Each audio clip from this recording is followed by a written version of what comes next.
España, otorrinolaringólogo, para explicarnos sobre este tema. Un gusto recibirlo, bienvenido.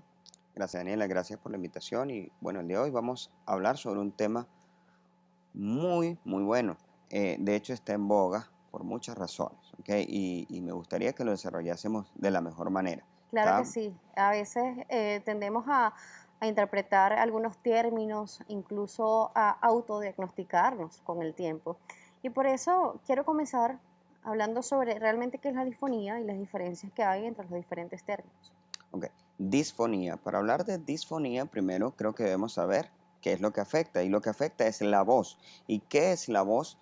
Bueno, la voz es una maravilla, es un milagro el saber que el aire que nosotros tenemos dentro de nuestros pulmones sale y se transforma en sonido. Eso a través del paso de un órgano llamado la laringe.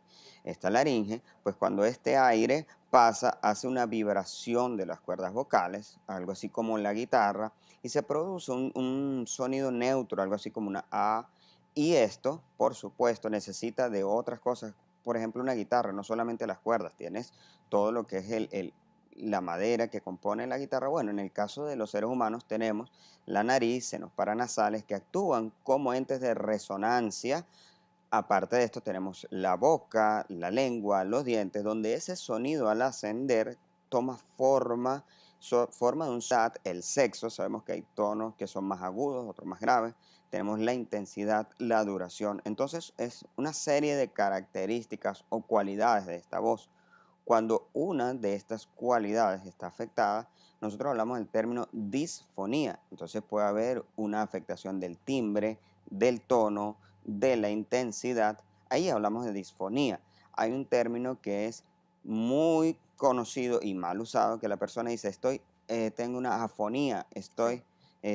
tengo o presento una afonía.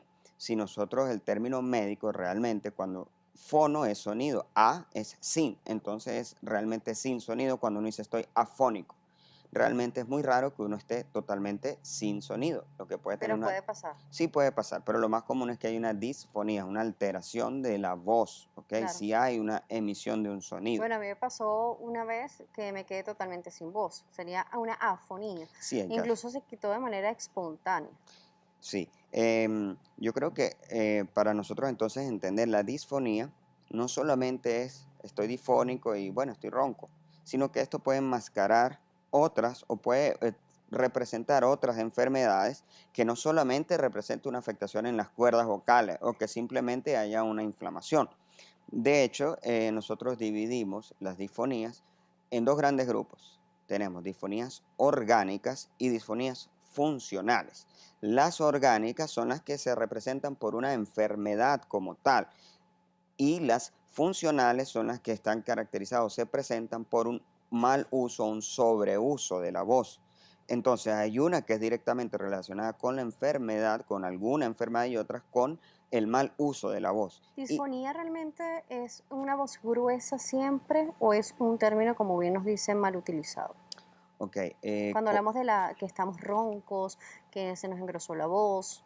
bueno, realmente siendo un poco más específico, el tema ronquera es un tipo de disfonía en el cual hay menor intensidad de la voz, que es una voz más aireada, o sea, con mucho más aire, soplosidad, y es una voz que cuesta demasiado para que el paciente la presente, ¿ok?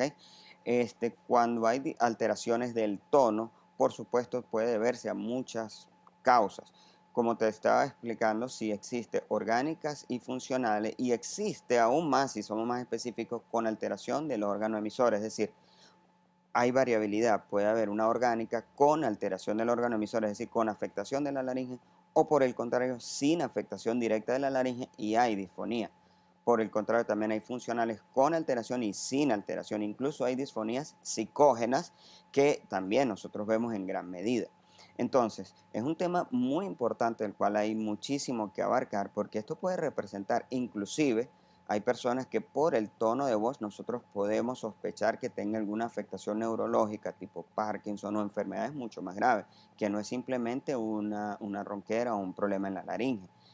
Incluso con el COVID, existe también, hay una voz o hay una afectación por el COVID, ahí creo que hablamos en alguna oportunidad, hay incluso programas que están tratando como de diagnosticar COVID A través de la voz. por el tipo de voz o por el tipo de cambio de voz del paciente. Claro, todo esto está en estudio, está apenas en crecimiento, pero hacia allá vamos o vemos la importancia de la voz. Claro, le preguntaba esto porque vemos muchos pacientes que dicen, no, bueno, yo estoy ronco o estoy ronca porque madrugué, porque estuve gritando mucho, canté o incluso simplemente porque no dormí. Entonces ahí estamos en presencia de una disfonía combinada o es netamente orgánica. ¿Cómo sabemos realmente la diferencia entre orgánica y la funcional?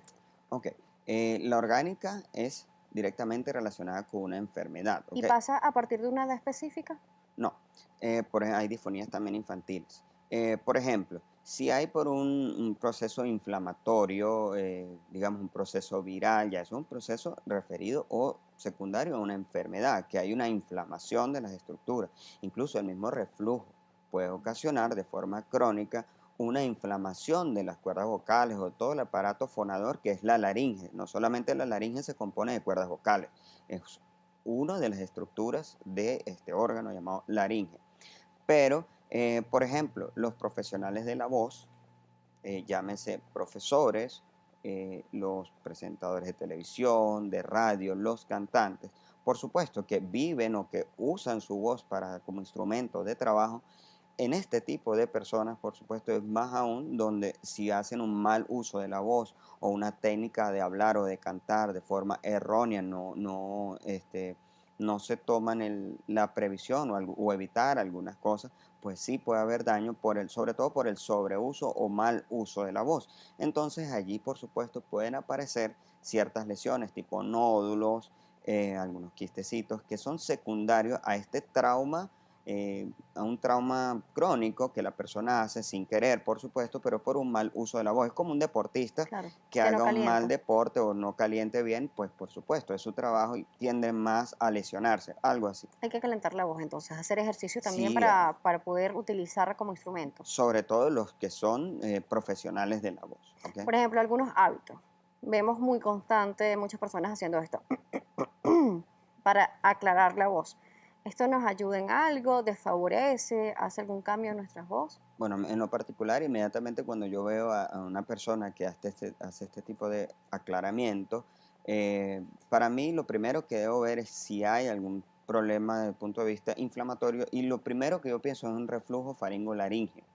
Recordemos que la laringe está muy cerca del esófago y esto puede causar, o sea, en esta frontera, en este límite, no está preparada esta parte del cuerpo para el pH ácido. Entonces, cuando hay un retorno, un reflujo de ácido, por supuesto se puede formar un trastorno inflamatorio que afecta no solamente a la faringe, sino la laringe. Entonces, una persona que tiene una disfonía crónica.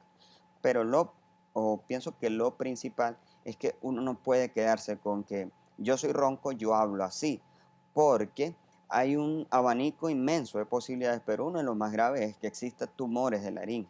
Y lamentablemente nosotros en nuestra práctica diaria vemos a veces a aquel paciente que llega no de forma oportuna, que llega ya un poco cuando esta enfermedad está un poco avanzada. Entonces creo que un mensaje bastante sano, un mensaje que debemos transmitir a todos tus televidentes es, si tiene una disfonía de más de un mes, por favor debe acudir al otorrino, porque nosotros debemos, por muchas formas que nosotros examinamos, por lo menos diagnosticar si existe algún tipo de tumor en estas cuerdas vocales. Por supuesto, vamos a ver cuáles son esos estudios que se realizan para conocer si existe alguna afectación a mayor, más allá de la modificación de la voz en estos pacientes al regreso. Jesús Peña Prato nos seguirá acompañando, otorrinolaringólogo. Ustedes a través de las redes nos pueden escribir a través de @salud_gb y @Daniela J. Salas, vuelve de la salud.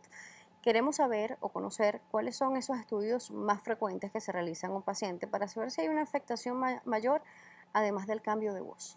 Ok. Cuando un paciente tiene una disfonía, una ronquera, vamos a decirlo de un modo que podamos entender, bueno, lo primero es el tiempo. Si tienen un tiempo prolongado, debe acudir, no dilatar más ese tiempo. ¿Qué disponemos nosotros? Mira, no hay excusa, no hay ningún tipo de excusa para nosotros no diagnosticar. Existe desde hace muchísimos años, del siglo pasado, eh, algunos espejos que tienen cierta angulación de unos 70 grados, donde nosotros simplemente con una fuente de luz podemos observar. Claro, esto no nos da mucha precisión, pero sí nos permite saber si hay algo que nos llame la atención. Esto, bueno, un poco de anecdótico, lo descubrió una persona que no es médico, era un cantante que quería ver sus cuerdas vocales. Es apellido García en España, entonces de hecho se llama espejo de García y nosotros aún lo utilizamos. Nosotros podemos ver con una fuente de luz y un pequeño espejo podemos saber. Por supuesto, la tecnología avanza y avanzó y nosotros tenemos ciertos instrumentos mucho más avanzados. Por ejemplo, tenemos instrumentos flexibles donde con una camarita que se introduce dentro de la nariz, el estudio se llama nasofibrolaringoscopia, quiere decir que entra por la nariz y podemos ver las cuerdas vocales. Esto es un estudio totalmente que el paciente lo tolera, no necesita. Los tratamientos nos ayudan a mejorar, recuperar, curan estas afectaciones o simplemente se controlan. Ok, depende por supuesto este gran abanico de posibilidades. Claro. Estamos hablando desde que puede ser funcional, orgánica, puede ser inclusive patologías a distancia que cause algún tipo de disfonía, por ejemplo, algunos tipos de compresión a nivel de los nervios que inervan la laringe. Entonces, por supuesto, el primero hay que hacer un diagnóstico y el tratamiento va a depender. Nosotros, en este caso, la voz, somos un equipo con los foniatras, que son médicos, los médicos foniatras, en el cual nosotros hay algunos tipos de traumatismos o algunos tipos de patologías de las cuerdas vocales que nosotros son quirúrgicas, Ujú. que aquí ya el otorrinolaringólogo realiza lo que es la cirugía. Hay otros que son con terapias de rehabilitación, con terapias de fonación, y entonces con nuestros colegas los foniatras, entonces comenzamos aquel tratamiento donde comienzan las terapias de rehabilitación, comienzan terapias muchísimos ejercicios para el paciente. Entonces, podemos diferenciar, nosotros decidimos, mira, este diagnóstico es quirúrgico, este diagnóstico por el contrario no es quirúrgico. Entonces, depende totalmente de lo que nosotros veamos al examen físico, al examen cuando nosotros hacemos los estudios, la nasofibrolaringoscopia, telelaringoscopia, videoestroboscopia en sí. Aquí la tecnología es muy, muy, muy importante porque la laringe se encuentra en un espacio que no es visible a simple vista. Entonces necesitamos el uso de la tecnología. Tenemos acá a Emerix que nos escribe y dice saludos desde Maturín. La disfonía causada por COVID-19, ¿qué complicaciones tiene post-COVID? A ver, con COVID estamos aprendiendo. La disfonía, si sabemos que el COVID afecta pulmones, afecta el aparato respiratorio, entonces la afectación puede estar en cualquiera de estos puntos. Si por ejemplo hay una afectación pulmonar, por supuesto puede afectar lo que es la intensidad de la voz. Si es por traumatismo o por la inflamación de la laringe, pues hay que esperar a que esta empiece a su curso de cicatrización, de desinflamar. Y también hemos visto, por supuesto, los pacientes con COVID, donde hay una desaturación, hay algunos que han tenido que intubarlos o algún tipo de traqueostomía. Ya estos son secundarios a un procedimiento. Entonces, pues depende de qué grado de afectación tenga y cuál ha sido el factor predisponente. Se nos termina el tiempo, vamos a responder esta pregunta de Daniel Jun. Dice, ¿cómo cuidar nuestras cuerdas vocales?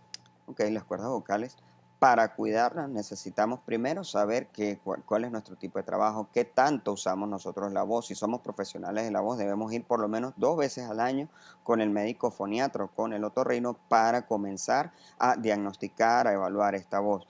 ¿Qué es lo que no debemos hacer? No debemos o debemos evitar el hábito tabáquico, el alcohol, sobre todo mezclar ellos dos porque potencia hasta por 8 veces el riesgo de padecer cáncer tanto de orofaringe como de laringe.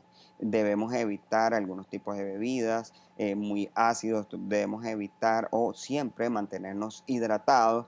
Debemos saber qué tanto tiempo estamos utilizando nuestra voz y no sobreusarla. Si somos cantantes, pues por supuesto, no podemos, si somos cantantes amateurs, debemos recibir algún tipo de asesoría de cómo usar la voz. Rápidamente, porque ahora sí nos toca despedir. Madrid Peroso nos dice, ¿qué tan frecuente en estos días es la disfonía? La disfonía es muy, muy frecuente. Nosotros la vemos bastante frecuente y sobre todo mi llamado de atención es que nosotros vemos muchos pacientes con tumores de laringe. No todos son malos, pero deben diagnosticarse a tiempo. Gracias por acompañarnos. ¿Cómo lo pueden contactar? a través de mis redes sociales, @JesúsPenaPrato en Instagram, Twitter y Facebook. Gracias por visitarnos el día de hoy. Gracias a ti, Daniel. Jesús Peña Prato nos estuvo acompañando, otorrinolaringólogo. Gracias a ustedes por la sintonía. Recuerde que a través de nuestra cuenta @salud_gb en Instagram, usted puede ingresar, le da clic en nuestro link de YouTube, se suscribe a nuestro canal y puede ver las entrevistas que hacemos nuevamente para ustedes. Mi cuenta @DanielaJSalas será hasta la próxima oportunidad.